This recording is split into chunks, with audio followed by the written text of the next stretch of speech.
Hello, my YouTube family. Thank you very much for today. Welcome back to my channel once again. And for the newcomers, my name is Tutor Mabel. Here we fix English and we make it simple for all learners and for all beginners of English language. So, welcome very much to my channel.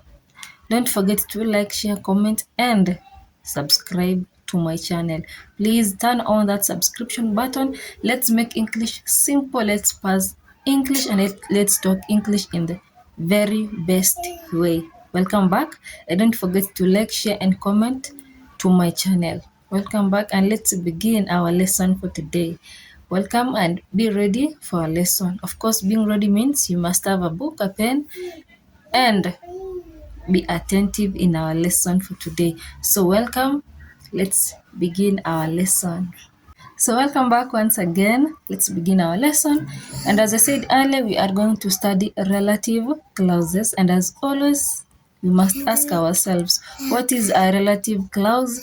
And we must define a relative clause for us to be able to understand our lesson for today, for us to keep up with the same pace. So, we start by defining a relative clause. So what do you understand by the term relative clause, or what comes to your mind when you hear someone saying relative clause?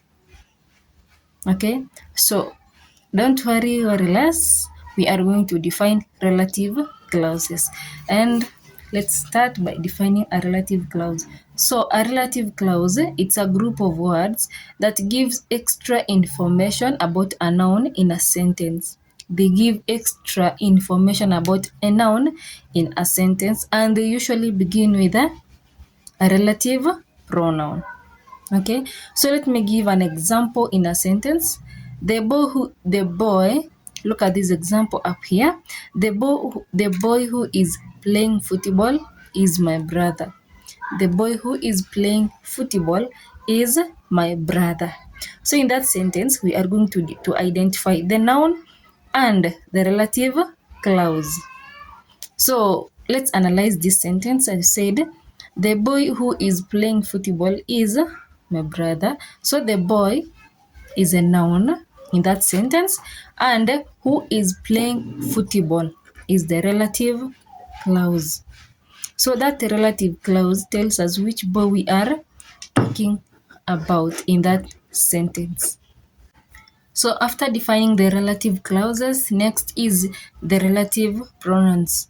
We see relative clauses, they begin with a relative pronoun. So we are going to go to the relative pronouns, and before we start, let's give examples of relative pronouns that we know. So they are who, which, whom, where, when, and whose. Those are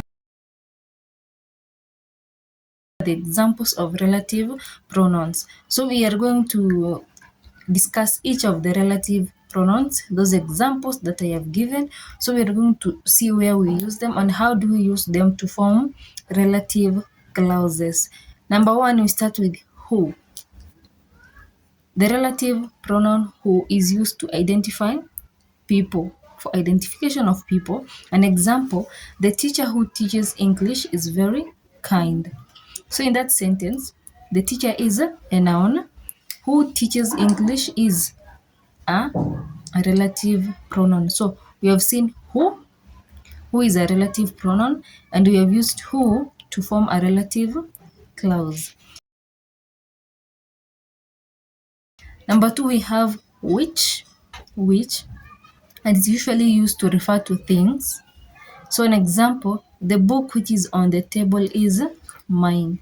So in that sentence, we have seen which is used to identify the book, which is a thing. So the book which is on the table is mine. Number three, we are going to that. So that is used to identify people or things. So for example, the student that answered the question is very smart. So in that sentence, that has been used to identify the student, which is people.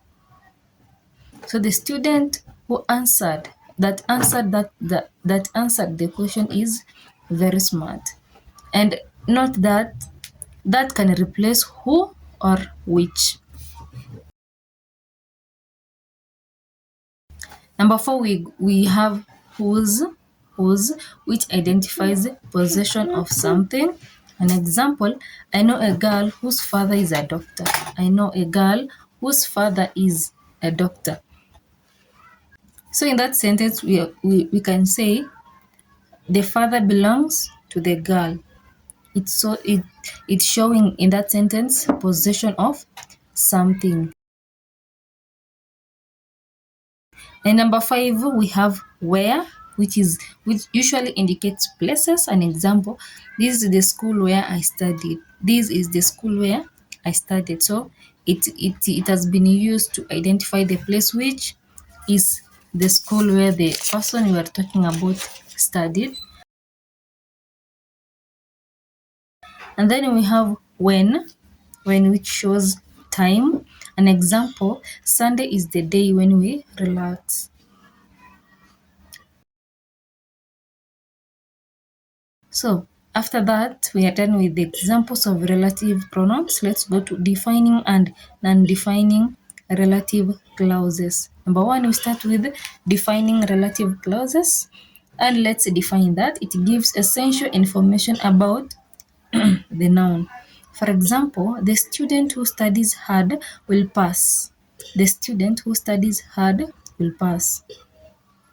So note that without the clause, we don't know which student we are talking about.